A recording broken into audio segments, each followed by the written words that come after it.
ছাত্র জনতার গণ অভ্যুত্থানের মুখে গত 5 আগস্ট প্রধানমন্ত্রীর পদ থেকে পদত্যাগ করে হেলিকপ্টারে করে ভারতে পালাতে বাধ্য হন শেখ হাসিনা। এরপর থেকে ভারতে অবস্থান করছেন তিনি। হাসিনার দেশ ছেড়ে পালানোর পর নোবেল বিজয়ী অর্থনীতিবিদ অধ্যাপক ড. মোহাম্মদ ইউনূসের নেতৃত্বে গঠিত হয় অন্তর্বর্তী সরকার। এই সরকার ইতোমধ্যে দেশের প্রধান প্রধান খাতে সংস্কারের উদ্যোগ নিয়েছে। এমন পরিস্থিতিতে অন্তর্বর্তী সরকারকে সমর্থনের অঙ্গীকার করেছেন বাংলাদেশের সেনাবাহিনী প্রধান জেনারেল ওয়াকারুজ্জামান।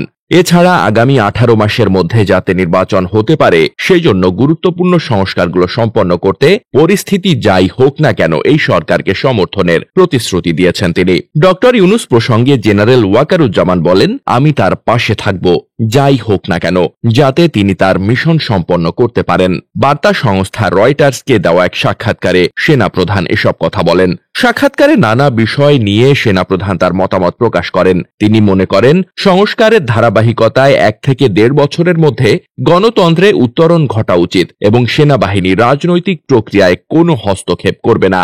একই সঙ্গে তার এই সাক্ষাৎকারে প্রেসিডেন্ট ও প্রধানমন্ত্রীর ক্ষমতার ভারসাম্য এবং সশস্ত্র বাহিনীকে প্রেসিডেন্টের অধীনে নেওয়ার ধারণাও উঠে এসেছে।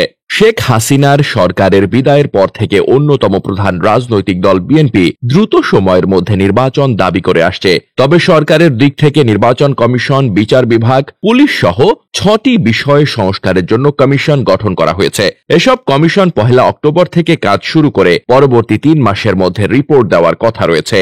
এদিকে সেনা প্রধানের 18 মাসের মধ্যে নির্বাচনের বিষয়ে করা মন্তব্যে বিএনপির মহাসচিব মির্জা ফখরুল ইসলাম আলমগীর গণমাধ্যমকে বলেছেন, তারা মনে করেন নির্বাচন যৌক্তিক সময়ের মধ্যেই হওয়া উচিত। মির্জা ফখরুল ইসলাম আলমগীর আরও বলেছেন, নির্বাচন যত দ্রুত হবে ততই জাতির জন্য মঙ্গল হবে। সংস্কার প্রক্রিয়ায় জনগণের অংশগ্রহণ জরুরি, সেজন্যই নির্বাচন দরকার।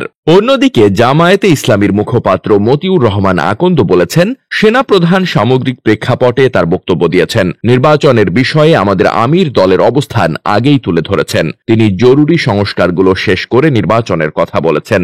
আপাতত এটুকুই এ বিষয়ে দলের বক্তব্য। Desk report, বার্তাবাজার।